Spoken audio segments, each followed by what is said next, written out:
Vocês querem começar com sim ou não, pra ver se alguém aqui acredita ou não acredita que é religião? Você, Adriano, é religião ou não é? Me dá um sim ou não, pra começar. Ah, eu vou dizer que não, mas eu vou justificar meu voto depois. Lorenza, Vitor, sim ou não? sim. E eu também vou justificar depois. E hoje eu vou ser o advogado do diabo. Hoje eu vou botar a lenha na fogueira. Eu não quero responder. É porque é tão relativo, né? Eu posso ficar com talvez, porque a gente fica com todas as respostas. O que vocês Concordo. acham? Depende, né? Nem um talvez, é um depende. Depende. Quando a gente pensa em religião, eu vou pegar já a definição do Diário do Palhano, que é um diário que eu gosto muito, é o Diário de Filosofia Espírita, de Lamartine Palhano Júnior, que é um pesquisador espírita bem conhecido, tem muitos livros publicados. E ele traz o seguinte pra gente, que religião, com sentido próprio, culto prestado aos deuses, prática religiosa. E aí ele diz o seguinte: crença na existência de uma força ou forças sobrenaturais, consideradas como criadoras do universo, e como tal, devem ser adoradas e obedecidas. 2. A manifestação de tal crença por meio de doutrina e rituais próprios, que envolvem, em geral, preceitos éticos.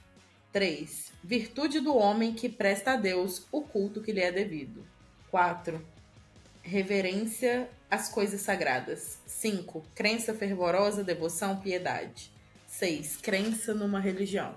E aí, quando eu vejo todas essas questões ligadas à crença, a dogmas, a cultos, isso eu confesso que me afasta um pouquinho do que a gente trabalha ou gostaria de trabalhar no espiritismo. Quando a gente pega esse conceito de religião que é conhecido, se a gente jogar no dicionário, tá lá escrito que é dogma, que é sempre prestação a cultos e tudo mais. Envolvem rituais, envolvem sequências de coisas que são um pouquinho mais rígidas. Isso é o modelo que a gente tem hoje de religião. Para mim, o espiritismo ele se afasta disso, ou deveria se afastar. Aí é o que a gente diz, o movimento espírita tá bem lá. Se você acha que é impossível começar uma palestra sem fazer uma prece, você não tá fazendo nada diferente de um católico, um bandista, um evangélico. Você tá seguindo uma série de rituais. Você já parou para se perguntar por que em várias salas de reunião mediúnica a luz é vermelha, mas em algumas é verde? Ou em algumas é amarela? Porque todos estão de branco. Tem uma casa espírita lá na minha cidade que todo mundo vai de branco no tratamento espiritual. Em nome do Pai. Então, isso aí, então, não vou nem. O que eu quero trazer aqui são mais questões do dia a dia, coisas que a gente sempre faz. Eu acho um absurdo começar e terminar uma palestra sem fazer uma leitura de um livrinho. Por quê? O problema não é fazer, mas a gente sabe o porquê. Porque o convite do espiritismo, ele tem muito a ver com o motivo. Para muito além do que a gente está fazendo, o que importa é a razão e o propósito.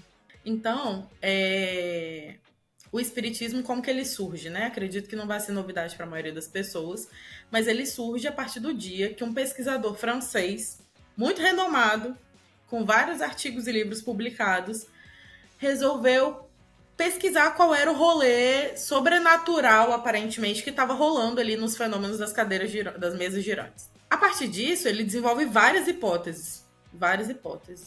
E ele percebe que ele estava conversando com inteligências.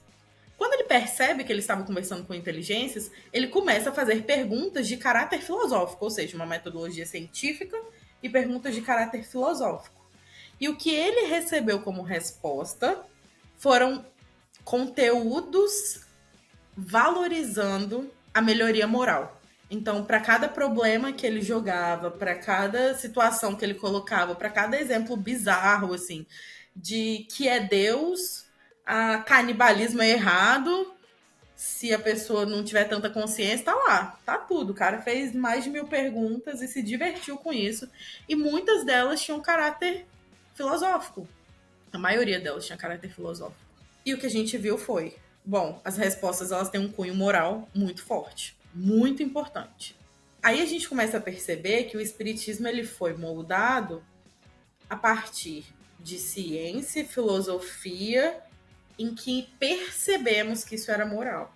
O que acontece também nesse processo das respostas? Muitas respostas são alinhadas com o que a gente tinha de cristianismo. Muitos trechos, inclusive, antes de começar um capítulo do Evangelho, tá lá um pedacinho da Bíblia. Ou seja, mas a gente pensa lá, o cristianismo, cristianismo, via de regra, religião. Ao tentar utilizar disso, a gente percebe que o espiritismo se assemelha muito aos preceitos cristãos. Por isso, nós, espíritas, somos cristãos. Então, para finalizar, assim, o que eu quero dizer, e principalmente, acho que foi a Lorena que falou que gosta muito do conceito de religare, né? Ela mandou um áudio pra gente, respondendo se ela considerava espiritismo religião ou não. E ela disse que sim, inclusive, pelo conceito do religare. E eu acho que meio que é ele que me faz pensar que não é uma religião propriamente dita. Para mim, o espiritismo é uma doutrina científico-filosófica. Doutrina, por falta de nome melhor, uma doutrina científico-filosófica que, a partir desse pilar, dessas duas vias, eu começo a fazer o processo de religar-me a Deus. E nesse processo, nesse religare, somos uma religião. E é por isso que eu gosto muito do conceito que Palhano traz também no dicionário, que é logo abaixo, que é religião espírita. Ele fala o seguinte: o espiritismo não é propriamente uma religião instituída, mas uma religião natural. O que isso significa? Que naturalmente, após uma pesquisa científica e com perguntas de cunho filosófico, encontramos o processo de nos ligar a Deus e por isso somos uma religião. Mas não uma religião cheia de dogmas, preceitos e coisas prontas e engessadas, mas uma religião natural.